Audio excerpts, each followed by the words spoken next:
नमस्कार, स्वदेश न्यूज देख रहे हैं आप। मैं हूं आपके साथ राखी और बात करेंगे तैयारी 23 और 24 की। छत्तीसगढ़ में मिशन 2023 और 2024 को लेकर बीजेपी और कांग्रेस दोनों ही सियासी दलों की तैयारियां तेज हैं। दोनों ही दलों के अपने अपने सियासी दांवपेच हैं। छत्तीसगढ़ में भूपेश बघेल की सरकार भारी विधायकों के साथ सत्ता पर काबिज है। वहीं बीजेपी सत्ता वापसी के लिए पूरा जोर लगा रही है। मकसद ये है कि छत्तीसगढ़ में सत्ता वापसी के साथ ही केंद्र में मोदी को ज्यादा से ज्यादा सीटें प्रदेश से दिलाई जा सके। ऐसे में संघ भी अपनी रणनीति के साथ छत्तीसगढ़ में डेरा डाले हुए है। छत्तीसगढ़ में राष्ट्रीय स्वयंसेवक संघ ने गतिविधियां तेज कर दी हैं। संघ की दशा और दिशा पर चिंतन करने के लिए संघ प्रमुख मोहन भागवत रायपुर में हैं। संघ के इस चिंतन शिविर में देश के अलग अलग कोनों से संघ के कई बड़े पदाधिकारियों के आने की संभावना है। संघ की ये बैठक 7 से 9 सितंबर तक चलेगी। हर दिन संघ प्रमुख केंद्रीय टोली के पदाधिकारियों के साथ आगामी कार्य योजना पर मंथन करेंगे। संघ के शिक्षा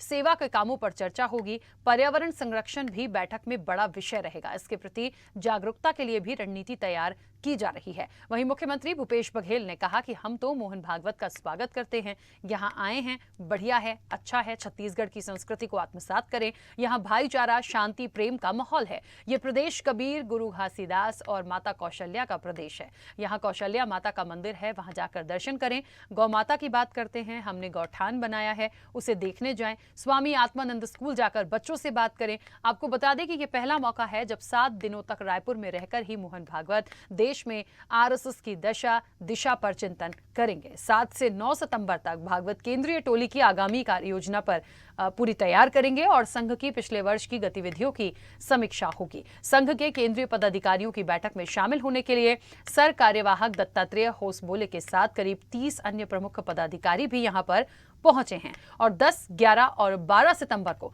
अखिल भारतीय समन्वय समिति की बैठक होगी, जिसमें कुल 250 राष्ट्रीय पदाधिकारी शामिल होंगे। बीजेपी की ओर से सिर्फ राष्ट्रीय अध्यक्ष जेपी नड्डा, संगठन प्रमुख बीएल संतोष शामिल रहेंगे। 9 सितंबर को भाजपा के राष्ट्रीय अध्यक्ष जेपी नड्डा रायपुर आएंगे। इस दिन भाजपा के पदाधिकारियों की बैठक लेकर वो संघ की बैठकों के लिए चले जाएंगे।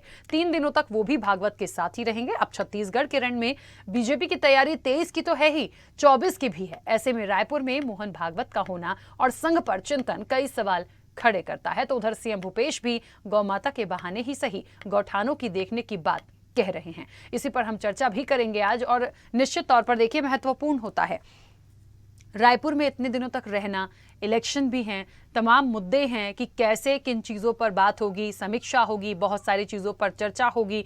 और इस बीच आप देखिए कि जेपी नड्डा पहुंचेंगे। तो कहीं ना कहीं एक बात है कि आखिरकार ये जो रणनीति है, ये तैयारी है, इसमें कितना सफल होंगे, अंदरूनी रूप से क्या हो रहा है, क्या संघ के बिना भारतीय जनता पार्टी नहीं चल सकती है। हम इस चर्चा को आगे बढ़ाएंगे। हमारे साथ मेहमान जुड़े हैं। सबसे पहले मैं आपका परिचय करा दूं, छत्तीसगढ़ से कांग्रेस प्रवक्ता अमित श्रीवास्तव जी हमारे साथ जुड़े हैं। अमित जी, बहुत स्वागत चर्चा में जुड़ने के लिए। और वरिष्ठ पत्रकार हैं छत्तीसगढ़ से अनिल द्विवेदी जी। अनिल द्विवेदी जी, आपका भी बहुत स्वागत है। और इस चर्चा की मैं शुरुआत करूं उससे पहले मैं आपको बता दूं कि इस पूरे मुद्दे पर भारतीय जनता पार्टी बैकफुट पर है। उनके तमाम जो कर्ता धर्ता हैं, उनके जो प्रवक्ता हैं, उनसे बात की गई, लेकिन इस विषय पर बोलने के लिए तैयार नहीं थे, जबकि उनका होना बहुत महत्वपूर्ण था। खैर, ठीक है अमित जी, सबसे पहले चर्चा की शुरुआत मैं आपसे करूंगी। जिस तरीके से 23-24 की तैयारी है, होनी चाहिए और सबको करनी चाहिए, लेकिन मोहन भागवत का आना, उनके बाद फिर जेपी नड्डा भी आएंगे, 3 दिन वो उनके साथ रहेंगे। क्या मानते हैं इस चीज को कि संघ के बिना बीजेपी कुछ नहीं कर सकती या चल नहीं सकती? देखिए राखी जी, सबसे अहम मुद्दा यह है कि जैसा अभी आपने ही कहा कि 7 दिनों तक मोहन भागवत जी छत्तीसगढ़ में रहेंगे। मुझे ऐसा लगता है कि जिस प्रकार से आप देखिए कि कभी हमारे ऐसा सुनने में नहीं आया है कि इतने दिनों तक कोई भी प्रदेशों में भागवत जी रहे हो। तो ये तो पक्की बात है कि भाजपा को और आरएसएस को ये चीज समझ में आ गई है कि छत्तीसगढ़ में भाजपा पूरी तरीके से कमजोर हो चुकी है और यहाँ के नेताओं पे उनको विश्वास नहीं है। क्योंकि अभी आप देखिए कि लगातार वो पिछले 3 दिनों से है और हमने कोई ना न्यूज सुनी ना पढ़ी कि बीजेपी के कोई नेताओं को उन्होंने यहाँ पर मिलने बुलाया है या उनसे कोई मिलने अभी गया है। और कल जिस प्रकार से उनके राष्ट्रीय अध्यक्ष आ रहे हैं, उनके संगठन महामंत्री आ रहे हैं, आप देखिए कि जो संगठन, हेलो, मेरी आवाज आ रही है? हाँ बिल्कुल अमित जी, बोलिए, सुन रही हूँ जी। जिस प्रकार से आप, जी थैंक यू। देखिए जिस प्रकार से लगातार वो उनके राष्ट्रीय अध्यक्ष भी यहाँ पर आ रहे हैं, तो ये तो दर्शाता है कि उनको ये चीज समझ में आ गई है राखी जी कि छत्तीसगढ़ में भाजपा पूरी तरीके से कमजोर हो गई है, मुद्दा विहीन हो गई है, और पार्टी विद द डिफरेंस की बात करने वाली बीजेपी कम से कम छत्तीसगढ़ में उसमें इतने डिफरेंसेस है कि एक दूसरे को नेता पसंद नहीं करते। आज आप देखिए जिस प्रकार से हमने पहली बार देखा कि नेता प्रतिपक्ष को बदला गया भाजपा से, प्रदेश अध्यक्ष को बदला गया, ठीक है उनका इंटरनल मामला है, हमें उसमें कुछ नहीं कहना है, लेकिन आप देखिए कि जब से अध्यक्ष और नेता प्रतिपक्ष बने हैं, आदिवासी नेता उनसे दरकिनार हो गए, आदिवासी नेता उनसे दूर होते जा रहे हैं कि उनके साथ अन्याय इन्होंने किया है करके। तो लगातार अगर आप देखेंगी राखी जी, तो एक चीज तो पक्का है कि हमारी कार्य प्रणाली से ये पूरी तरीके से जो हम छत्तीसगढ़ को समृद्ध, सशक्त और खुशहाल छत्तीसगढ़ बनाने के लिए जो हम काम कर रहे हैं, और जिस प्रकार से छत्तीसगढ़ मॉडल की चर्चा पूरे देश में हो रही है, कहीं ना ये कहीं भाजपा के नेता उससे भयभीत हो गए और उनको ये लगने लग गया है, आरएसएस को भी लगने लग गया है कि यहाँ का जो नेतृत्व है, कांग्रेस का नेतृत्व है, कांग्रेस के जो लीडर है, वो यहाँ पर कहीं बेहतर काम कर रहे हैं छत्तीसगढ़ को आगे बढ़ाने के लिए। छत्तीसगढ़ की 2 करोड़ 80 लाख जनता को कैसे हम उनको आर्थिक अधिकार दें, कैसे उनके जेबों में, जब कोविड काल के बाद ऑलरेडी वो लोग परेशान थे, तो कैसे उनके जेबों में पैसे जाए, उनको आर्थिक शक्ति देने का हमने काम किया। लगातार अगर मैं राखी जी, अगर मैं अपनी योजनाओं को हम गिनाना चालू करूंगा, तो मुझे लगता है कि हमारे डिबेट का समय बहुत कम पड़ जाएगा। तो जितने मैंने आपसे बातें कही, मुझे ऐसा लगता है राखी जी कि निश्चित तौर पे हमारी छत्तीसगढ़ की जनता का प्यार और आशीर्वाद जो विधानसभा चुनाव में हमें मिला था, अनिल जी भी यहाँ पर बैठे हैं, वो बड़े सम्मानित पत्रकार हैं, मेरे अच्छे मित्र भी हैं, वो भी ये चीजों को जानते हैं कि छत्तीसगढ़ की जनता ने जो मैंडेट हमें अपने मताधिकार के प्रयोग से राखी जी दिया था, और उसके बाद लगातार उपचुनाव हम जीतते हैं, लगातार हम 10 के 10 महापौर नगरीय निकाय हम जीतते हैं। मतलब ये चीजें दर्शाती हैं कि हमारी सरकार कहीं बेहतर काम कर रही है, और छत्तीसगढ़ की जनता की आंखों की चमक राखी जी ये बताती है कि हमारी योजनाएं उन्हें बेहतर पसंद भी आ रही हैं। उनकी बेहतरी के लिए योजना जो उनके द्वारा ही जो हमारा घोषणा पत्र हमने बनाया था, जो संकल्प पत्र हमने बनाया था, मैं बार बार कहता हूं कि लगातार हम उसे पूरा भी कर रहे हैं, और हम उस संकल्प को पूरा करने के लिए राखी जी हमने आज तक कोई विकल्प नहीं ढूंढा। तो एक क्रेडिबिलिटी जो हमारी मेंटेन हुई, जो एक क्रेडिबिलिटी बनी कि ये जो कहते हैं वो करते हैं, मुझे लगता है दैट इज मोर इम्पोर्टेंट। ठीक है, ठीक है। अनिल जी देखिए, 2-3 महत्वपूर्ण बातें हैं। एक तो मोहन भागवत का इतने लंबे समय यहाँ होना, दूसरा इलेक्शन लगे हुए हैं, तीसरा कि जितनी भी आगामी कार्य योजना है, शिक्षा है, सेवा के काम है, पर्यावरण संरक्षण एक विषय लिया गया है जिस पर तमाम बैठक होगी, बातचीत होगी। ये फिर आप समझ लीजिए कि इलेक्शन मतलब 23-24 दोनों ही समझ लीजिए, ये कितना महत्वपूर्ण है, और क्या वाकई में ऐसा लग रहा है भारतीय जनता पार्टी को कि कहीं ना कहीं कांग्रेस बहुत बड़ी चुनौती रायपुर छत्तीसगढ़ में है भाजपा के लिए, और इसीलिए शायद मोहन भागवत को, जो हमेशा कहा जाता है ना, हमेशा हम कहते हैं कि एक कड़ी है, लेकिन जिस तरीके से उनका आना है और तमाम बैठकें होंगी, वो ये कहीं ना कहीं दर्शा रही हैं कि बिना संघ के शायद बीजेपी आगे कुछ नहीं कर सकती।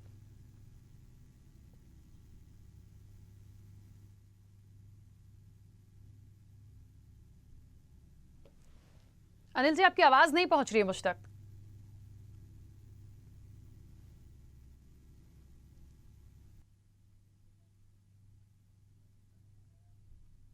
अनिल जी, मेरी आवाज पहुंच रही है आप तक? नहीं, अनिल जी की आवाज मुझ तक नहीं पहुंच रही। अनिल जी, मेरी आवाज शायद नहीं पहुंच रही है आप तक, बट आपको भी नहीं सुन पा रही हूं मैं। दोबारा कनेक्ट करने की कोशिश करते हैं, तब तक अमित जी के साथ में अपनी चर्चा जारी रखूंगी। अमित जी, मुद्दों की बात की जाए, काम की बात की जाए, बैठकों की बात की जाए, क्या लगता है कांग्रेस जो है अपने स्तर पर, जैसे आपने कहा कि योजनाएं गिनाने बैठेंगे तो वक्त निकल जाएगा, लेकिन फिर भी ऐसी कौन सी मुख्य रूप से प्रमुख बात कांग्रेस की है छत्तीसगढ़ में कि जो बीजेपी है वो हिला नहीं पाएगी? आप क्या मानते हैं? तौर पे राखी जी, जो कुछ योजनाएं जो मैं आपके माध्यम से गिनाना चाहता हूं, जब तक अनिल भाई भी शायद जुड़ जाएंगे। हाँ, ठीक है। देखिए, जिस प्रकार से हमने यहाँ पर किसानों की कर्ज माफी की, 10 दिनों का समय हमारे राष्ट्रीय नेतृत्व ने मांगा था, और मुख्यमंत्री जी ने 2 घंटे में किसानों की कर्ज माफी की घोषणा कर दी। लगातार अगर आप देखेंगे, किसानों को सबसे ज्यादा 2500 रुपए में जो धान खरीदी हम करते हैं, रिकॉर्ड तोड़ रहे हैं लगातार। अगर आप खरीफ फसल में देखेंगे, फर्स्ट ईयर में 80.37, देन 82.97, फिर अगर आप देखेंगे 92 लाख मैट्रिक टन, फिर आप देखेंगे 105 लाख मैट्रिक टन। हम अपने ही रिकॉर्ड हर बार तोड़ रहे हैं। ये 2 योजनाएं, दूसरा बिजली बिल हाफ, उससे लोगों को कहीं ना कहीं उनकी बेहतरी के लिए फायदा भी हो रहा है। तीसरा, जो इनके समय में वनोपज की खरीदी होती थी राखी जी, ओनली 7 वनोपज की खरीदी होती थी, हमारी सरकार में 65 वनोपज की खरीदी हो रही है, जिसका सीधा सीधा लाभ छत्तीसगढ़ की जनता को मिल रहा है, छत्तीसगढ़ में जो लोग हैं उनको मिल रहा है। ठीक है उसके बाद अमित अगर जी, आप देखें कि अमित जी गोठान, 1 मिनट मैं बीच में रोक रही हूँ। अनिल जी जुड़ गए हैं, उनका पक्ष आ जाए। जी, अनिल जी, मेरी ओके। आवाज पहुंच रही है? जी जी, आपकी आवाज आ रही अनिल जी, मेरा प्रश्न यदि आपने सुना हो उस वक्त पे तो बस उसका ही जवाब। है। जी, फिर से बता दीजिए सवाल। ठीक है अनिल जी, जिस तरीके से मोहन भागवत का रायपुर में होना एक लंबे समय के लिए, जैसा कि अमित जी भी कह रहे थे, आगामी कार्य योजना पर मंथन, शिक्षा सेवा के जो भी काम है उसको लेके बातचीत, पर्यावरण संरक्षण एक जो बैठक होगी उसके लिए एक बड़े विषय के रूप में लिया गया, इन सब के साथ इलेक्शन भी हैं। क्या मानते हैं कि क्या उनका इतने लंबे समय तक होना ये एक बहुत बड़ी शायद चुनौती है कहीं ना कहीं भारतीय जनता पार्टी के लिए, और इसीलिए इतने दिग्गजों को आना पड़ रहा है, या फिर ये कहें कि संघ के बिना बीजेपी नहीं चल सकती? देखिए, बीजेपी कांग्रेस जो है चुनौती रही है बीजेपी के लिए, राष्ट्रीय समसंघ के लिए कभी भी चुनौती कांग्रेस नहीं रही है, क्योंकि आरएसएस कोई राजनीतिक दल नहीं है, वो सामाजिक और सांस्कृतिक संगठन है, और बीजेपी उसका उन संगठनों में हिस्सा है जो 36 संगठन आरएसएस के चलते हैं, उसमें से बीजेपी एक है। इसलिए बीजेपी की चिंता आरएसएस उतनी ही करता है जितना बाकी 36 संगठनों की करता है। अब जहां तक बात है इस बैठक की, तो ये रायपुर में पहली बार हो रही है छत्तीसगढ़ में, और इसमें 36 संगठनों की कार्य योजनाएं तैयार होंगी। संघ जब चिंतन करता है तो पूरे समाज और देश के हित को लेकर के चिंतन करता है, इसलिए उसके सारे संगठन जो काम कर रहे हैं उनकी क्या कार्य योजना हो उस पर ये बैठक 3 दिन तक चर्चा चलेगी। जहां तक एजेंडे का सवाल है, देखिए मैं आपको स्वदेश चैनल के माध्यम से बता रहा हूं, इस बैठक में आरएसएस जो 2025 में उसके जो 100 साल पूरे हो रहे हैं उसके क्या कार्यक्रम और आयोजन साल भर तक चलेंगे, इसकी भी तय चर्चा होगी। यही मुख्य विषय होगा जिस पर आरएसएस चर्चा करेगा, और उसके बाकी संगठन उसका साथ देंगे। तो आरएसएस जो है वो देश में वर्तमान परिस्थितियां क्या हैं, पर्यावरण का मुद्दा है, स्वदेशी का मुद्दा है, इसके अलावा जो राजनीतिक मुद्दे हैं उन पर भी, ये सारे मुद्दों पर आरएसएस में चर्चा होती है, और देश हित में सब तरह की चर्चाएं होती हैं और उसके परिणाम निकलते हैं। लेकिन जहां तक कांग्रेस के चुनाव का सवाल है, 2023 के विधानसभा चुनाव का सवाल है, ये बीजेपी का टेंशन है, आरएसएस का टेंशन नहीं है।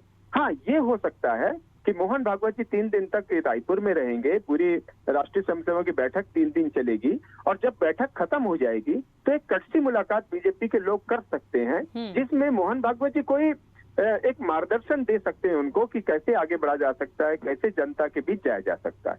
मैं एक बात और स्पष्ट कर दूं कि बीजेपी को लेकर आरएसएस की चिंताएं सिर्फ एजेंडे तक सीमित होती हैं, कि आपने चुनावों में क्या वादा किया था हिंदुत्व के मुद्दों को लेकर, स्वदेशी के मुद्दों को लेकर, वो वादे पूरे हो रहे हैं कि नहीं हो रहे हैं।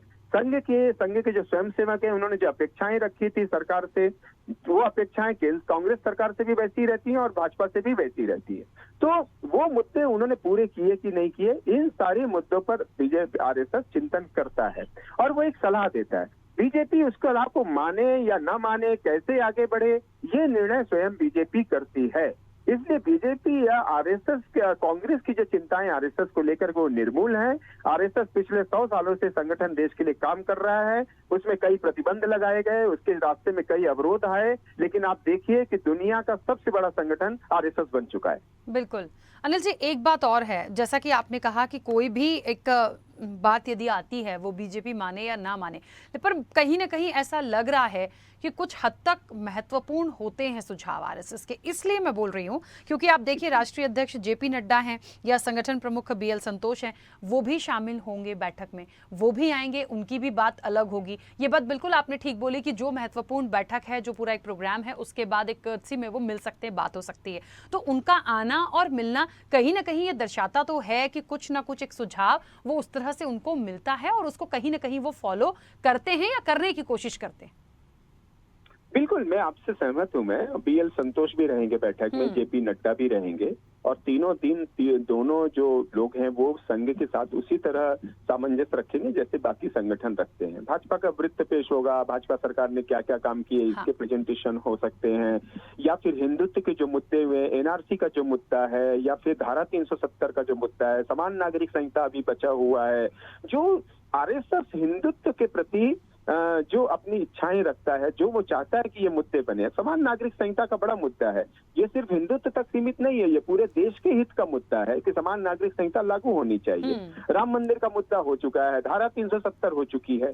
तो ऐसा नहीं है कि संघ जो चाहता है इस मुद्दे पर, इस बार बीजेपी उस पर आगे नहीं बढ़ी है, पूरे संतोषजनक तरीके से आगे बढ़ी है। अब कुछ मुद्दे बचे हुए हैं तो संघ ये भी सोचता है कि सर्व समाज को लेकर के चला जाए। ऐसा नहीं है कि मुस्लिम हमारे लिए अलग हैं, ईसाई अलग हैं, ऐसा नहीं है, वो भी देश के नागरिक हैं।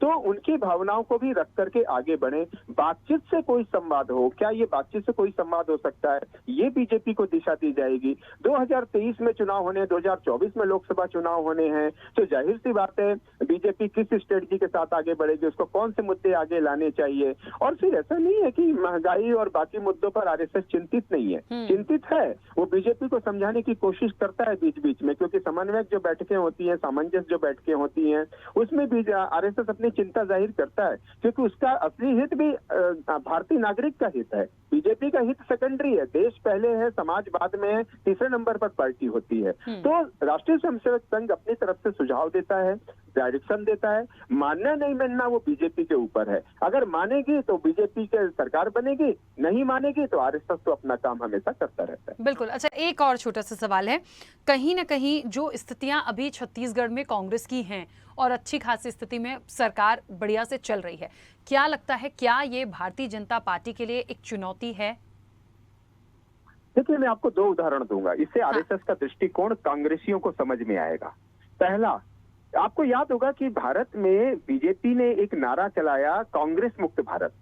आप यकीन करेंगे कि कांग्रेस के किसी दल ने इस नारे का विरोध नहीं किया। जो उसके सहयोगी दल थे उन्होंने विरोध नहीं किया कि भाई ऐसा नारा क्यों देते हो। राष्ट्रीय स्वयंसेवक संघ के सरसंघ चालक मोहन भागवत ने 2013 की रायपुर की सभा में ही इस नारे का उन्होंने कहा कि हम इस नारे से सहमत नहीं है। कांग्रेस मुक्त भारत का नारा बीजेपी कैसे दे सकती है? ये तो जनता का तय करेगी कि इस देश में कौन राज करेगा। तो सबसे पहले मोहन भागवत जी ने बोला कि हम इस नारे से सहमत नहीं है। यानी आप विजन देखिए आरएसएस का कि कांग्रेस एक तरफ उनकी आलोचना करती है, उनको हर मुद्दे पर घेर रही है, और दूसरी तरफ आरएसएस सरसंघ चालक कह रहे हैं कि हम इस मुद्दे से सहमत नहीं है। पहली बात। दूसरी बात कि जब राम मंदिर बनने की बात हुई तो राम मंदिर के मुद्दे पर भी आरएसएस कांग्रेस के पास गया। कांग्रेस सांसद जो है समर्थन करें कि राम मंदिर का समर्थन करते हैं नहीं करते। उन्होंने समर्थन नहीं किया, उसका खामियाजा कांग्रेस ने भुगता है। और तीसरी बात बताऊं मैं आपको, जो अंतिम बात कह रहा हूं, कि भूपेश बघेल जी ने जब गोधन न्याय योजना शुरू की, जब गोबर खरीदी योजना शुरू की, तो आप यकीन नहीं करेंगे आरएसएस के लोगों ने उस पर जो है प्रसन्नता जाहिर की, उस पर विश्वास जताया और उसकी तारीफ की। और खुद कांग्रेस के प्रवक्ताओं ने उस विज्ञप्ति को सोशल मीडिया में डाला। तो राष्ट्रीय स्वयंसेवक संघ बड़े दृष्टिकोण के साथ काम करता है, क्योंकि ये जो मुद्दा है, स्वदेशी का मुद्दा है, गोधन का मुद्दा है, ये कहीं न कहीं ग्राम विकास का मुद्दा है। और बीजेपी स्वदेशी की बात सालों से करती आ रही है। ऐसे में यदि कांग्रेस प्रयोग करे या बीजेपी सरकार प्रयोग करे, आरएसएस जो है दोनों तरफ से उसकी तारीफ करता है। आरएसएस संकुचित मानसिकता नहीं रखता है। बिल्कुल। अमित जी, देखिए, एक बात मुझे अनिल जी की बातों से समझ आ रही है, और ये कह लीजिए कि शायद एक दृष्टिकोण ऐसा होता है, या ऐसा कहना भी जरूरी हो जाता है इलेक्शन टाइम पे। एक इस तरह से समझिएगा कि आज यदि किसी चीज़ की सराहना, कांग्रेस की कोई चीज़ है या कोई योजना है, उसकी सराहना यदि मोहन भागवत कर दे मंच से, और अभी भी इन बैठकों के दौरान कोई ऐसी चीज़ें आएँ और उसकी सराहना कर दें, तो एक ये वो ये एक्सेप्ट करते हैं, लोगों तक मैसेज जाता है कि देखिए जो सही है उसका सपोर्ट कर रहे हैं, उसके लिए तारीफ हो रही है। लेकिन यदि बीजेपी कुछ अच्छा करती है और कांग्रेस फिर भी उसमें से कमियां निकालेगी, तो आप समझ रहे हैं थोड़ा सा नेगेटिव जाता है। तो शायद ये एक पॉइंट है जो यहां आकर उसको कहते हैं ना कि भुनाने की कोशिश होगी कि कुछ ऐसा करके जाएं कि कांग्रेस के लिए मुश्किल खड़ी हो।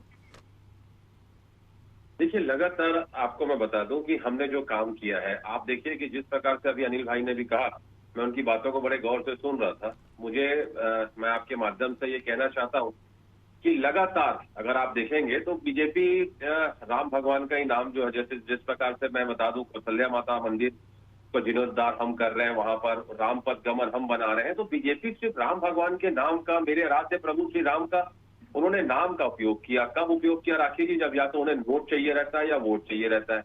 राम पथ गमन 15 सालों में तो उन्होंने बनाया नहीं। कौशल्या माता के मंदिर में जिस प्रकार उन्होंने कुछ किया नहीं। तो ये इनका चाल चरित्र और चेहरा जनता भी समझ चुकी है। छत्तीसगढ़ की 2 करोड़ 80 लाख जनता ने इनको यहाँ से जो बेदखल किया है, 15 साल बेमिसाल 14 सीटों में लाके छोड़ा है। तो देखिए लगातार यहाँ की जनता ने एक जो मैसेज दिया था, और ठीक कहा अनिल भाई ने, किसी भी लोकतंत्र की खूबसूरती के लिए वहां पर विपक्ष का होना अति आवश्यक है। और अगर कोई ये कहे कि हम कांग्रेस मुक्त भारत कर दें, तो मैं आपके माध्यम से बीजेपी के उन समस्त नेताओं को एक किसी ने कहा था, मैंने कहीं पढ़ा था, वो आप सुनाना चाहता हूं कि आटे को पीस के कभी मैदा नहीं हुआ और कांग्रेस को कोई खत्म कर दे अभी वो पैदा नहीं हुआ।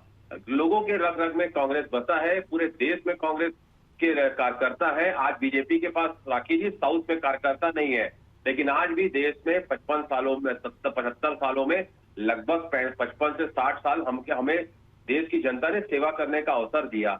और आज आप देखिए कि लगातार आज जो भारत विकसित हुआ है, कहीं ना कहीं उसमें कांग्रेस का बहुत योगदान है। हमने जो संपत्तियां बनाई वो लगातार आज बीजेपी के नेता उसे बेच रहे हैं, अपने कॉर्पोरेट मित्रों के लिए काम कर रहे हैं। इनके आने के बाद जिस प्रकार से गरीब और गरीब हुआ है, अमीर और अमीर हुआ है। आज मुझे ऐसा लगता है कि आरएसएस के जब संचालक जी यहाँ पर है, तो मुझे लगता है उनको महंगाई पे भी बीजेपी को कम करने के लिए कहना चाहिए, क्योंकि जनता की जो गाड़ी कमाई, जो जेब में डाका डालने का काम किया जा रहा है, जो महंगाई पे मोदी जी चुप है, जो सिर्फ अपने मन की बात करते हैं, जनता के दिल की बात वो नहीं करते। जिस प्रकार से राखी जी लगातार अगर आप देखेंगी कि देश की संवैधानिक संस्थाओं को तोड़ा मरोड़ा जा रहा है, लोकतंत्र के साथ खिलवाड़ किया जा रहा है, लगातार चुनी हुई सरकारों को गिराया जा रहा है। देश की जनता कह रही है कि लगातार इस देश में लोकतंत्र की हत्या जारी है और बीजेपी लोकतंत्र की हत्यारी है। तीसरा पॉइंट आपके माध्यम से मैं कहना चाहता हूं कि चाहे वो एयर इंडिया हो, अडानी को बेच देना, एयर रेलवे की जिस प्रकार से पोर्ट बेच देना, उनको पोर्ट अलॉट करा देना, कि क्या चल रहा है सब राखी जी आप समझिए। अब देश की जनता के जहन में ये बात है, अब देश की जनता ये कहती है कि मोदी जी के विषय में कि बेचत बेचत मैं चला उपक्रम बचा ना कोई, बेचत बेचत मैं चला उपक्रम बचा ना कोई, और अगर कुछ गलती से कुछ बच गया हो तो सूचित कर दो मोए, वो भी मैं बेच खाऊंगा। तो ये तो हाल है। देखिए आप देश की जो हमने बोलते ना राखी जी, एक कहावत है कि पूत सपूत तो क्या धन संचय, पूत कपूत तो क्या धन संचय। जो बनाता है वो काबिल होता है, जो बेचता है वो काबिल नहीं होता। तो अब जनता डिसाइड करेगी। महंगाई पे ये बात करते थे, बहुत हुई महंगाई की मार, अब की बार मोदी सरकार। अब जनता कह रही है बहुत हुई महंगाई की मार, अब बस भी करो मोदी सरकार। कोविड के बाद जिस प्रकार जनता बहुत परेशान थी राखी जी, उनको जिस प्रकार से उनके जख्मों पे मलहम लगाने का केंद्र सरकार को काम करना था, वो लगातार नमक रगड़ने का काम कर रहे हैं। पेट्रोल इनके कार्यकाल में 100 पार कर जाता है। दाल का रेट, आप तेल का रेट, सारे चीजों का आप रेट देख लीजिए तो कथनी और करनी में इनके डिफरेंसेस रहता है। जनता सारी चीजों को देख रही है। और अब तो हम कह रहे हैं, हम देश की जनता कह रही है कि इन 8 सालों में इनकी उपलब्धि है। अगर कोई नेता विपक्ष का इनका खिलाफ आवाज उठाता है तो ये अपनी जमाई को आगे कर देते हैं। अब हम कह रहे हैं भाजपा के 3 जमाई, भाजपा के 3 जमाई, IT, ED, CBI, ये अपने जमाई को आगे कर देते हैं और परेशान करते हैं नेताओं को। तो राखी जी ये तो इस देश में चल रहा है। अब ये तो देखिए कि बहुत सारे मुद्दे, बहुत सारी बातें, बहुत सारा कहते हैं ना पक्ष विपक्ष की नोकझोंक, सब जनता भी देखती सुनती समझती है। निर्णय जनता का होगा। बहरहाल तो ये बैठक है और इस बैठक के बाद तमाम जो अतिथि आ रहे हैं, कहीं ना कहीं भूपेश बघेल ने भी कहा है उनका स्वागत है, आए लजीज व्यंजनों को भी चखें। बस ये है कि कांग्रेस को थोड़ा सा अलर्ट होना है, कहाँ कौन सी चीजें हो रही हैं, बैठक में क्या है। थोड़ा सा तो इलेक्शन है तो मुझे लगा करना होगा और करते भी होंगे। खैर समय भी हो गया है। आप दोनों मेहमानों का बहुत शुक्रिया इस चर्चा में जुड़ने के लिए। तो तैयारी 23-24 की, देखिए 23 तो है ही, 24 भी है, महत्वपूर्ण है देखिए दोनों के लिए, क्योंकि कांग्रेस को अपनी सरकार बचाना है और भारतीय जनता पार्टी को यहां पर कहते हैं ना कि कांग्रेस को हटा के एक और राज्य अपने हाथ में लेना है। तो मेहनत अपनी जगह पे है, नोकझोंक अपनी जगह पे है, मुद्दे बहुत प्रभावी होंगे, ये दोनों को ही समझना होगा। फिलहाल इस चर्चा में इतना ही, दीजिए इजाजत, नमस्कार।